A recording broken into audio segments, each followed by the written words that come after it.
Hello, Mr. Kim. Hello. So I'm here to ask you 50 questions. Good. Okay. So what was your first job? My first job was actually in high school, no, in school when I was 12 years old, and I was picking tobacco at a farm. All right. Where did you grow up? I grew up in South America, but also in the East Coast, in New York as well as Connecticut. What's your favorite part of the day? The favorite part of the day is in the morning when I smell the coffee brewing. What's one thing you can do that no one else can do?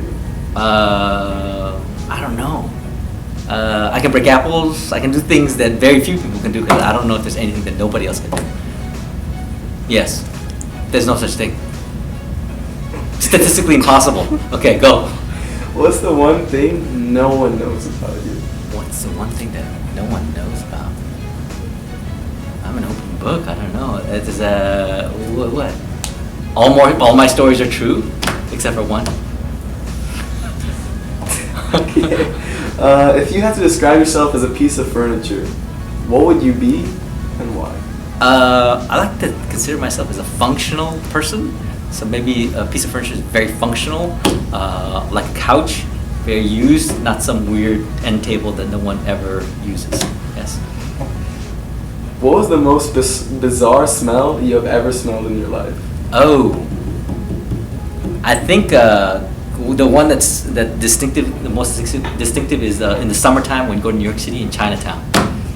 It's bad because the humidity and the heat and the people just throw things on the streets. It's disgusting. Yes, putrid. What?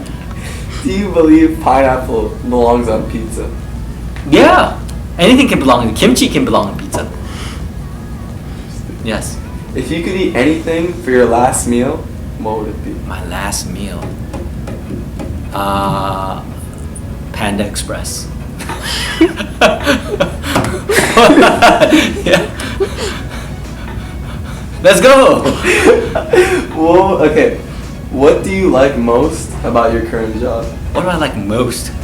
Let's see. Definitely not the grading. That's always a bummer. It's a lot of work. I would say experimenting with new ideas to explain things. Yeah. So it's actually coherent. Like every day you try to explain something, but half the class understands, or maybe 75%, and always trying to get that 25%. Sometimes I use other students to help explain the same thing, and it actually increases the total percentage of people understanding. So. Do you follow sports? I do follow sports. What do athletics mean to you? Athletics, I think it's a big part of my life because I grew up playing a lot of sports. It's a big part of my children's life because they grew up playing sports and we also watch it. So it's good for all around health, but also a good thing to follow just to support your teams. What is the most embarrassing thing you've ever worn? My most embarrassing thing that I've worn. I mean, I just wear the same thing.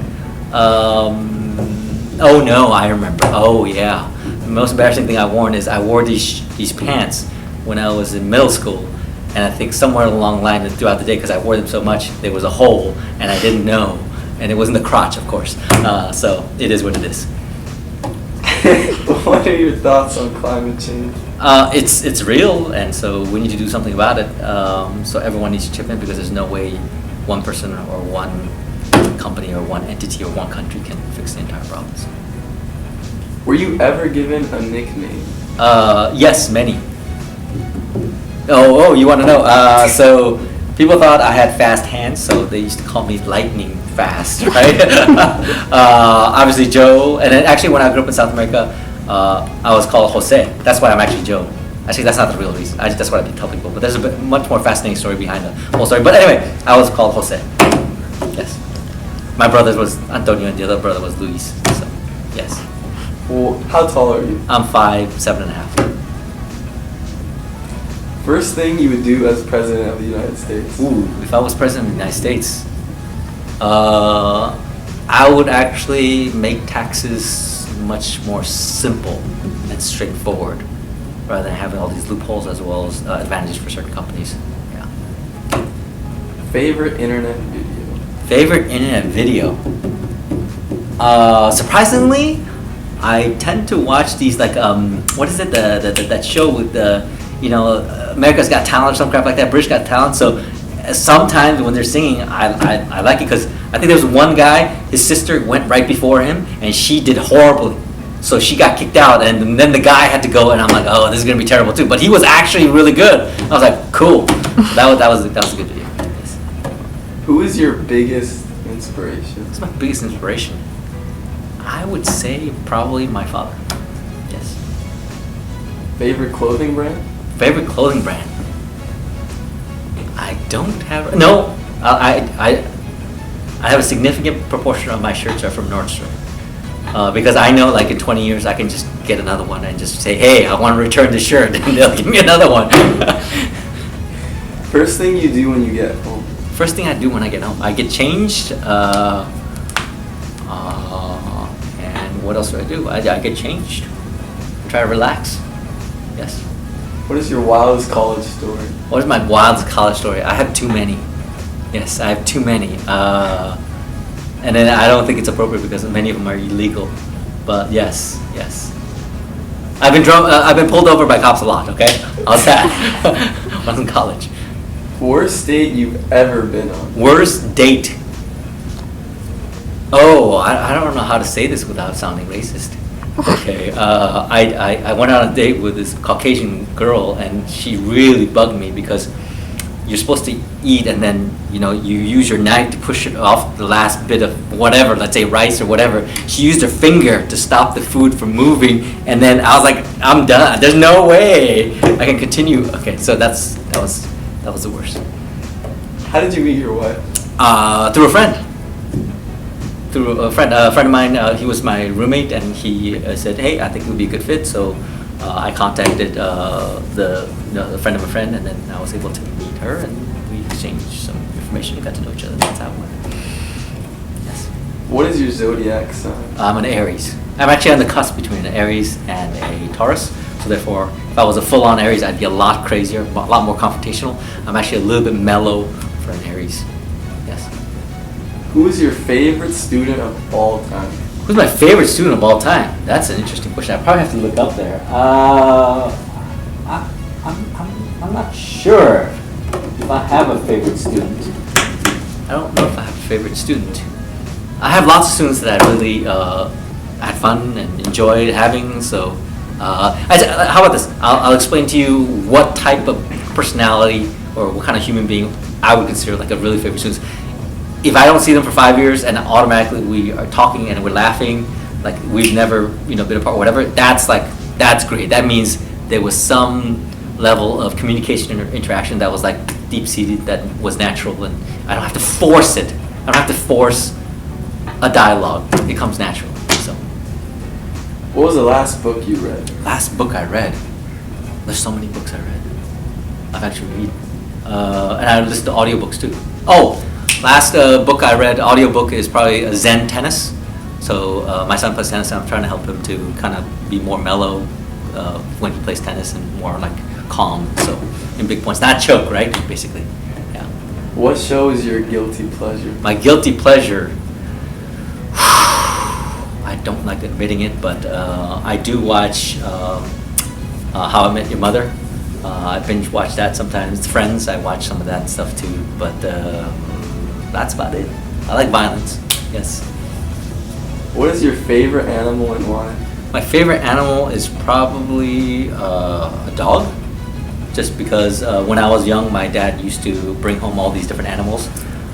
Long story, but it was in South America, so sometimes he would bring parrots and monkeys and turtles and stuff like that. And one time he brought puppies, and I'm like, I love this puppy. I love these dogs.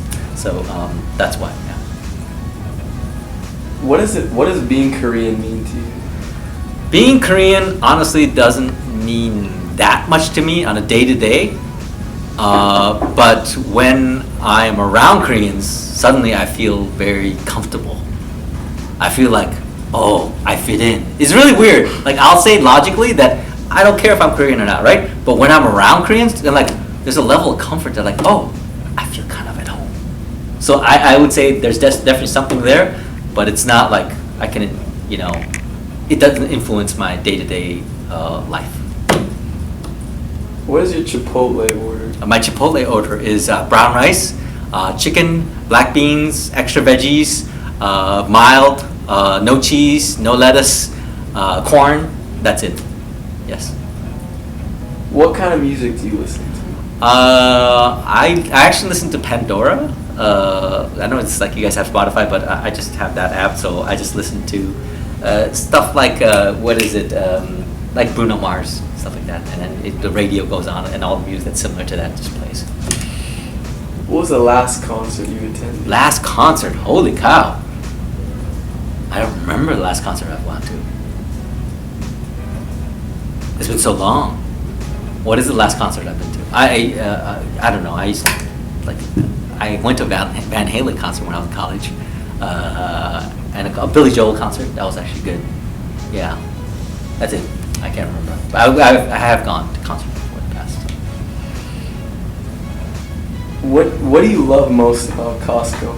Ooh, the cashback at the very end, and then you look at it and you got like $220, that they refunded you, and you're like, oh, this membership cost me only $185, so therefore I'm up like $35. Yeah, that's a great feeling.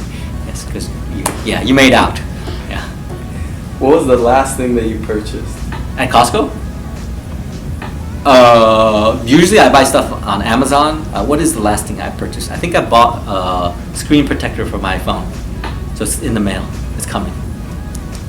What makes you the most uncomfortable? What makes me the most uncomfortable? Female students talking about their menstrual cycle really makes me uncomfortable. And I think they use it as leverage sometimes to maintain, because they know I'm uncomfortable. And I'm like, yeah, you can have whatever you want. Stop talking about that. Okay? So, yes, that makes me really uncomfortable. Out of all the places you have visited, what was your favorite? Oh, what was my favorite? I would say Barcelona was my favorite city. Yeah, it's beautiful. And also, like, whenever you're walking down the main street, I think it's called La Rambla, there's always music playing. And so it's just really, yeah. And also, because I grew up in South America, whenever I go to a Hispanic country, it just feels like home. So, yeah, it just feels like home. So it's good. I like it. What are some weird talents you have? I can juggle. What else can I do? I can break apples. I can break bananas. I can twirl my pencil. Yes, those are it. Yes. What is your favorite movie of all time? Favorite movie? I do like Forrest Gump. It's one of those movies I can keep watching over and over and over again. I don't know. I just enjoy watching it, and it doesn't bore me. So yeah.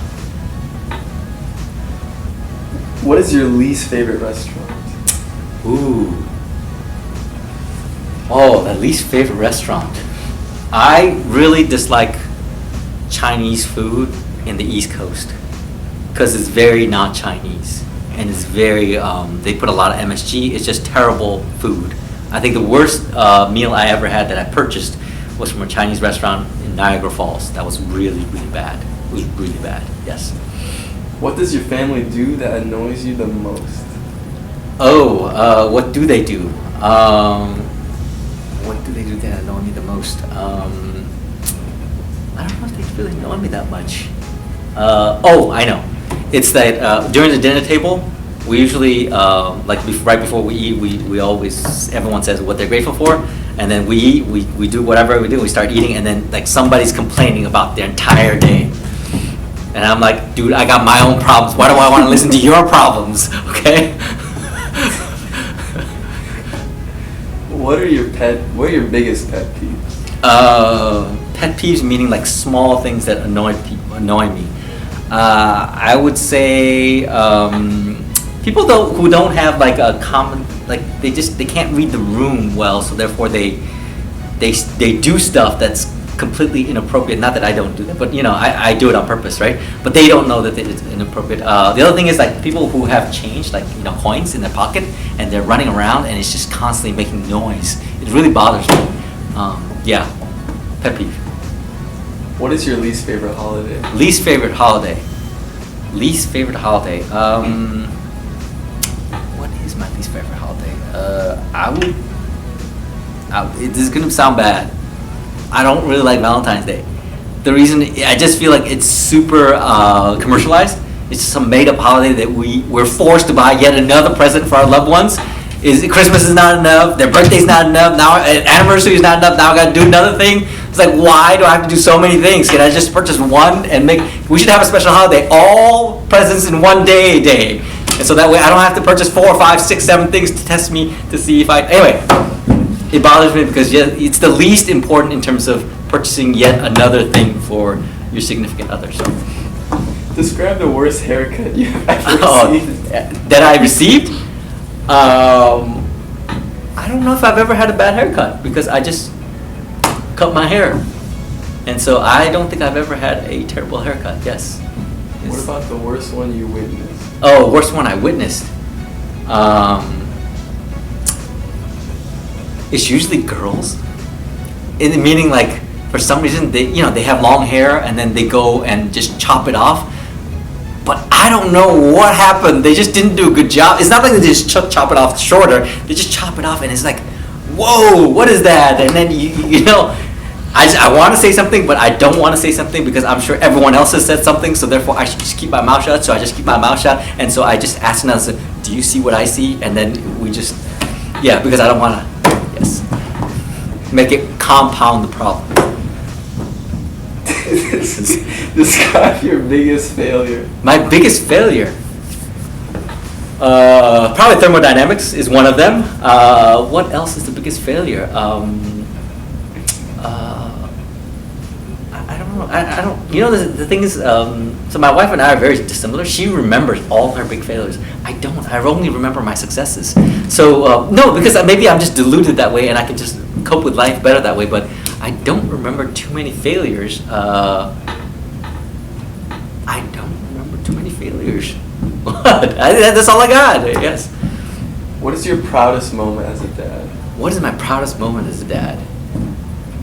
I would say probably this summer. Actually, my oldest son and I was not sure if we were able to finish it, but we actually did end up biking across the country. And that was kind of, at the end when we finished, I was super proud of him. And being able to spend that quality time with him and knowing that all those moments, those 34 days, would probably change the course of his life just like maybe 1 or 2 degrees, the trajectory. And that would be enough that by the time he's 50, it would be like a massive difference. So hoping I'm pretty sure that's the case. So. What is something you did that got you in the most trouble? Oh, that's a lot of things. What is the biggest one? When I was young, don't do this, kids. I used to steal things. It's really bad. What am I gonna tell you? So I got into a lot of trouble. I got caught once, but the problem is it was much later. So it's one of those things that you should be better off being caught early. Then you don't do it, but then I just got good at it. I just got too good at it, right? And then I got caught at the end of it, and I got in real big trouble. So there you go. Oh, they've asked me some really inappropriate questions about my sex life and things like that. My first time, really, really inappropriate questions. Besides that, no other crazy outlandish things. Yes. If you had to get a tattoo, what would it be and why? Oh, a tattoo. I would never get a tattoo, but if I did get a tattoo, I would probably get something small. Maybe of New England Patriots rule, Tom Brady's the best, stuff like that, What is the most valuable lesson you've ever learned in your entire life? Valuable lesson? I think maybe my second real job out of college. I had this boss who I wasn't able to get to know really well. I think he told me, and then it was actually a learning moment because I was in a big meeting. It's really like undercommit and over deliver, so expectations low. So that's why I generally don't like it when students come in and thinking, oh, I heard Mr. Kim's the best teacher. I really don't like that, actually. I prefer them having low expectations and then me over deliver. They're like, oh, he's better than I thought, right? Suddenly I'm a great teacher, not really because I'm great, but I'm just above your expectation. You know what I'm saying? So basically, instead of me becoming great, I just want your expectations to be lower so I can exceed them so it seems like I'm great. That's really all I'm trying to achieve. Yes. So I'm constantly managing your expectations to be lower and lower so that way I can be static and just this is decreasing instead of me increasing because that's just way too much work. Yes. I love Hand Express.